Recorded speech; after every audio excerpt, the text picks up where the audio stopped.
Okay, so, alright, so at the weekend, you won an award, didn't you?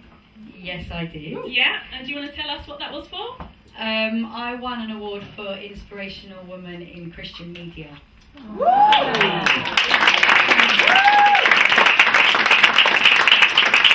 And is there another award, or was there two that you won? I have been nominated for another award, Yeah.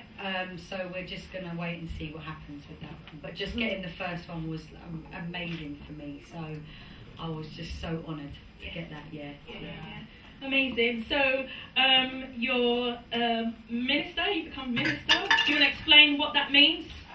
Right, I don't wear a dog collar. I'm not a vicar or a priest. A minister in my church is a leader.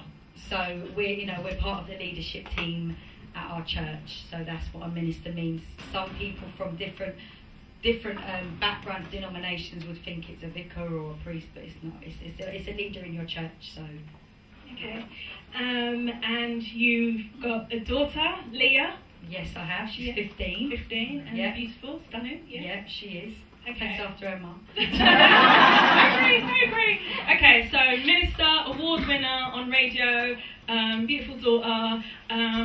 You go to church every Sunday. You're very much part of the Christian community. Yeah. You've gone to Bible study. Yeah. The list goes on. Do you want to add to that as well? Oh gosh. I've been through Bible college. I've done 2 Bible colleges. I worked for an international gospel artist who's just been signed to one of the biggest Christian record labels in the world, in the Christian kind of environment. Gosh, I do so much. It's just, I don't know. I'm here, there, and everywhere. So I've just been on the first ever Christian chart show. Was recorded last year, so that's just been released. So I felt so privileged to be asked to do that as well. So yeah. Amazing.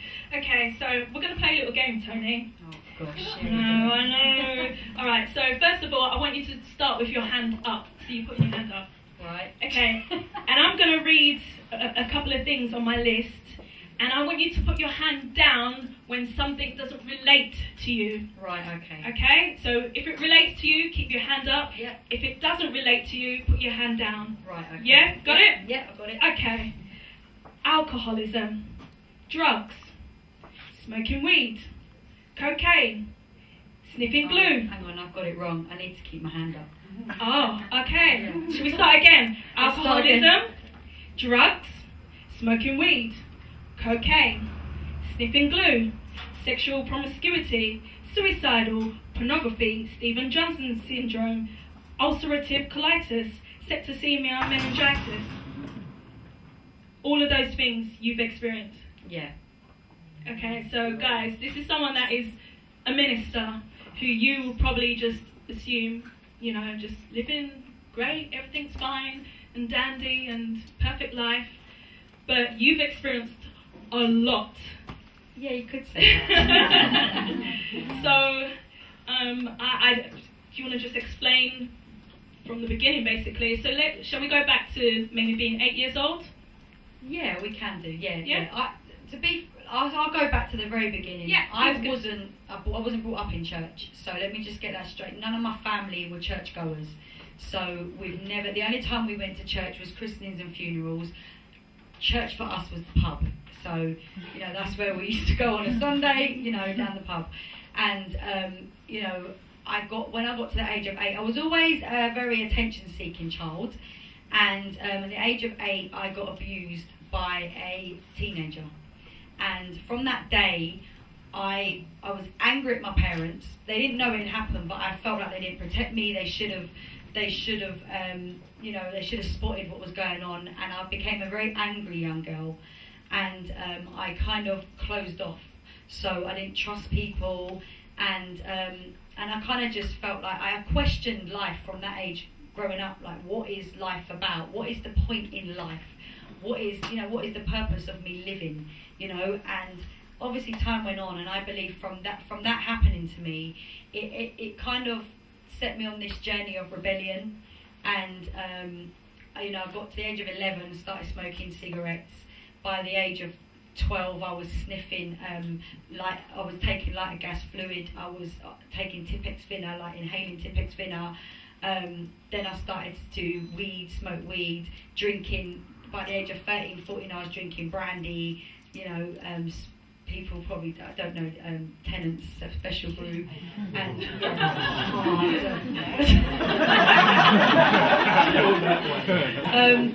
so I was experimenting with all these things because I just wanted to numb what was going on inside of me, and I was looking for an escape mechanism. Then I got to about 16, come out of school with nothing, didn't get no GCSEs or anything, haven't got a degree, diploma, none of that. And then I was on this journey of searching and questioning, why are these things happening to me? Why is everything bad? Am I cursed? Am my family cursed? It's like someone up there is definitely not looking down on me. And I just had all of these questions. And then at 16, I got really unwell. And I was working as a nursery nurse at the time because it just seemed the most easiest job to get into. And, if there's nothing else to do, be a nursery nurse because it was an easy cop-out. So that's what I done. And I just got really, really unwell. And then I got diagnosed with ulcerative colitis, which is... Hibby will probably know about that. Yeah, it's a bowel disease. It's ulceration on your bowel. Then I ended up in hospital and I was close to death, so they had to do a surgical procedure where I had to wear a bag. I don't know if any of you know, it's like you go to the toilet in a bag. So I'm 19, I'm wearing a bag, all my friends are out there living life. I felt ugly, I felt insecure, I lost my confidence, I thought no man's gonna want me, and it stripped me of everything I was as a young woman. And thankfully that got reversed a year later. But I thought, okay, it's reversed now, I've got my body back, I'm going in hard. So I went out there, when I felt well, because I wasn't well, but I was acting like I was well, I was trying to keep up with everybody. So I'd go out there, start clubbing, I was sleeping around, making up for lost time, started doing cocaine, started smoking skunk, not just weed skunk. And the thing is, the difference between weed and skunk is nowadays skunk is mixed with a lot of chemicals. So you'll find a lot of the skunk nowadays could be mixed with crack, and it's very addictive. And people say, oh, it's all right. No, it's not, because the way they grow it now, it's grown chemically. So I was addicted to skunk, smoking that all the time. And then at 21, I got very unwell again. And I was rushed back into hospital, and the ulcerative colitis I had come back with a vengeance. It was then they found out I was pregnant, and it was like, this is the worst time for me to be pregnant. And I went on to try and commit suicide because I just felt like nothing was going right for me. So it's better that I just be dead, basically. But the night that I tried to commit suicide, someone phoned me at a very random hour of the morning. And I told them that I'd taken something, and I woke up in hospital, and they was pumping me, bringing me back to life, basically. So then obviously after that had happened, I'm backtracking. After that had happened, I ended up in hospital. Told me I was 4 months pregnant. Now I've got this ulcerative colitis, and I find out I'm pregnant, and I'm like, okay, it's the worst time this could happen, but it's probably the best thing that could happen to me, because this child is going to be the thing that's going to save my life, because this means I've got to fix up, like really fix up myself. And they told me I needed to have at that time, 4 months pregnant, I'm thinking, okay, I'm going to have this baby. And then they said to me, you're going to have the whole of your bowel removed, because if you don't, you're going to die. And it was like, so my concern was, that's fine, but what about the baby? And they said to me, we can't save the fetus. They called it her fetus because she was only 4.5 months pregnant, so to them it was. And I said, well, I need to keep this baby, because to me that was my lifeline. And it was at that moment I kind of turned to God. Now previous to that, I was going to spiritualist churches, I was seeking mediums, I was doing tarot cards, I was playing with pendulums, asking this thing questions like, you know, if it swings one way, that's a yes. If it swings the other way, that's a no. I was doing all sorts, feng shui, Buddhas. I had rubbed his belly every time I went out of the house. I had everything going, you know, star signs, astrology, looking for answers, seeking to answers as to why these things were happening to me, why my life was. It was just one bad thing after another. But all those areas I was searching just led to a dead end. There was no resolve, there was no healing, there was no restoration, it was just a dead end. If anything, my life got worse. So I remember that day they told me that I had to have this operation. I said, you know what, God, if you're real, I said, if you are real, I said, then prove yourself to me. I said, take my life and save this baby. I said, I'm willing to give my life because I know that now medically they can do something with this baby, they can save this baby. And I didn't care because I thought my life was over anyway because I just was one messed up woman. And then I had the surgery, and my mum had just become a Christian just before this, so she had people praying all over the world for me. And I woke up in intensive care. They brought the midwife round.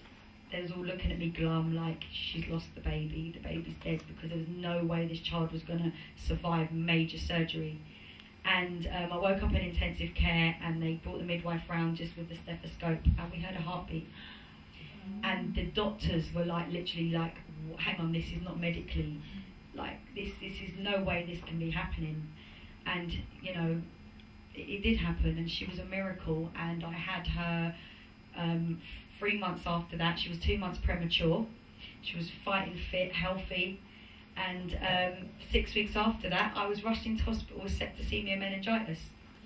And they said to my family, you need to prepare for the worst because she's not going to survive. She's had so much surgery. She's just getting over a cesarean. My body had just completely shut down. So they said, you need to prepare the family for the worst. But I serve a big God who is real, and I believe in the power of prayer because people were praying, and the mediums didn't help me because they were talking to the dead. They were still dead. So to me, you didn't do nothing for me. You know, Jesus rose and he's alive. So people were praying, and it was the power of prayer that kept me. And I'm here today to tell my story. My daughter's 15 now. And, you know, it wasn't all plain sailing after that. You know, I had the septicemia meningitis, and obviously I came through it. It was a real battle because obviously health-wise I struggled for years and years and years. And I forgot about God after that. I forgot what he had done for me after that. And then once I felt better, I went back raving, and I went back on cocaine, and I went back on drugs, and then I fell into pornography, and I got addicted to pornography.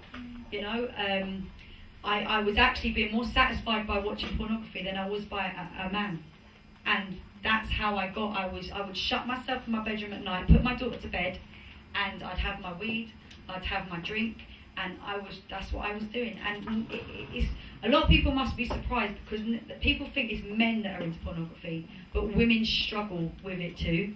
And you know, I've met a lot of women when I've spoke about it, they've come and said, wow, I also have struggled in this area, but it's not something that we talk about. But I can talk about it now because I'm free from it, and it no longer has an impact on my life. So so I went back 10 times worse, became bankrupt, was put on antidepressants. I fell into deep depression, and you know, my mum was like, "You need to come to church." I was like, "I ain't coming to church. All hypocrites. You know, I'm just not into you church people. You know." And I literally, sorry, I need to. Yes. We need time for this. And I carried on going to all the spiritualist churches and the mediums, trying to find answers and trying to find out why all this stuff was happening. And then Mum invited me to this Pentecostal church. Didn't even know they existed in the UK. And it was interesting because a week before I went, I kept hearing my name. And every night I'd hear my name really loud, Toni, Toni. And I used to say to my daughter, will you get back to bed? Stop calling me. And she was fast asleep. And then that Sunday, I went to the church, and they had a prophet there. I don't know if you know what prophet is. They kind of speak things into your life, and they hear from God. They're messengers of God. And he come up to me that day, and he said, "You were called here today by your name. You've been hearing your name all week." And I went, just broke down, because nobody knew. I didn't tell anybody, because I thought they think it's the drugs, they think I'm going mad, think I'm hearing things. And it was that day I gave my life to God, and I've never looked back. And it's just been an incredible journey.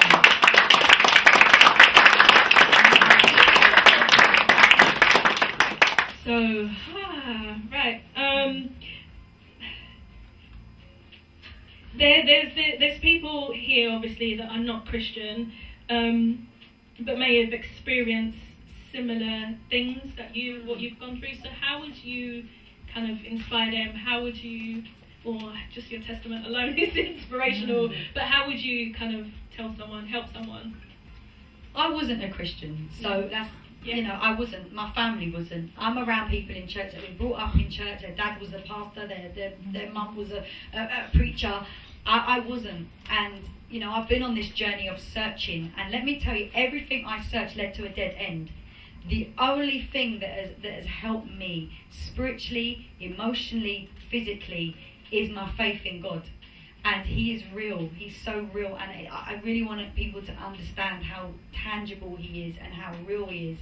And that's been evident in my own life, because nobody could have turned my life around the way he has. You've heard what I'm doing now. I even think like, wow, how did I get from there to there? Because there's still people out there living how I was living, and they can't seem to break free.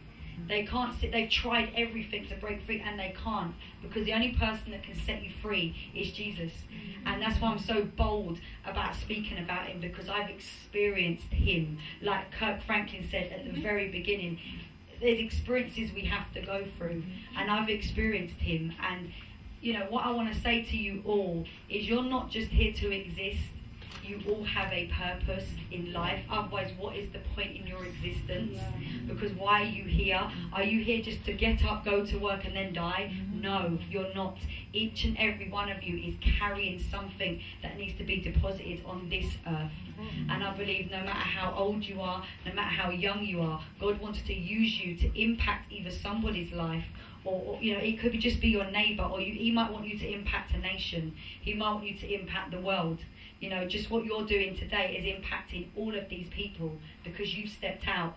And one thing I love about this theme today is, glass is something you can see through. As long as you can see it, you can have it. You just got to punch through that glass and reach for it and pull it down. So, thank you. Yeah.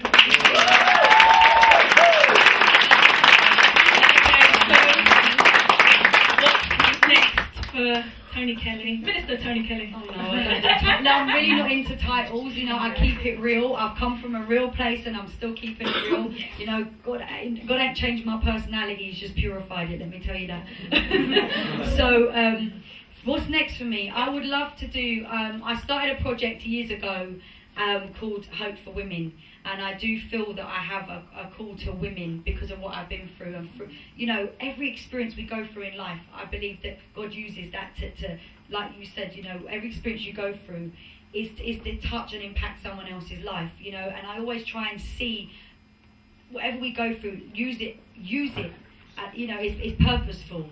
And so I want to start up restart my project called Hope for Women, and go out there into the communities, and, you know, reach out to a hopeless generation, because I believe there's people out there who are crying inside, and they're looking for hope. They're looking for someone to say, I love you, I care about you, I don't judge you, I don't look down on you, and you might not believe in yourself, but I believe in you. So that's what I want to do. I've been offered loads of hosting opportunities. I do preaching now. I can't believe it, because I'm just like, I still make mistakes, you know, I still mess up. You know, I ain't perfect by a long shot. So, you know, I don't claim to have it all together. I still go through my struggles. I still have temptations. But I love God. I love him. And, you know, and when he sees my heart. So, you know, and I just hope you've all been inspired today by everybody in this place. So, yes. And we can hear you on Mondays. Do you want to promote your show? I have a show called The Power Hour, and I have people coming on sharing their powerful stories of restoration, and it's on ruackradio.com, and it's at 6 till 7 p.m. It's live. And also I share my own life. I mean, I'm very transparent, and some people say you're just so raw. I'm like, yeah, well, you know, we're dealing with raw people. Yeah. You know, we're dealing with hurting people. So how can I reach them if I act like I've got it all together? So you can catch me on there. If you go onto YouTube, Toni Kelly Testimony, you can hear my whole story. It's 8 Step Forward chart show. Look on YouTube, you can watch that as well. That was just recorded back in September. So, and I don't know what's next. I don't know what's after that, because it just seems this year so many doors are opening, and I'm just excited. Yeah. I'm excited. Right.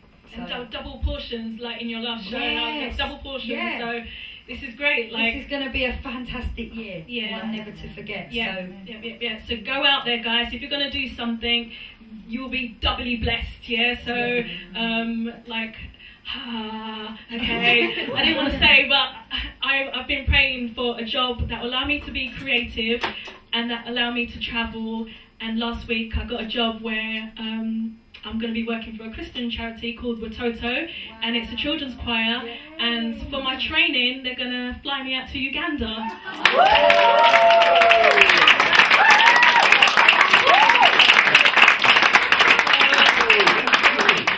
That's what I said, prayer works. It really does work. And just, you know, for those of you that are not Christians, there's no formula to prayer. We don't have to say, Hail Mary, full of grace, or Our Father who art. Just, you know what, God? If you're real, just reveal yourself to me. I need some help right now. I'm struggling. Here I am. Yeah. It's as simple as that. Just talk to him. He relates to you as you are. So, and he really loves you as well. He loves you so much. Yes. I don't even have to ask about broken ceiling. Just do the broken ceiling.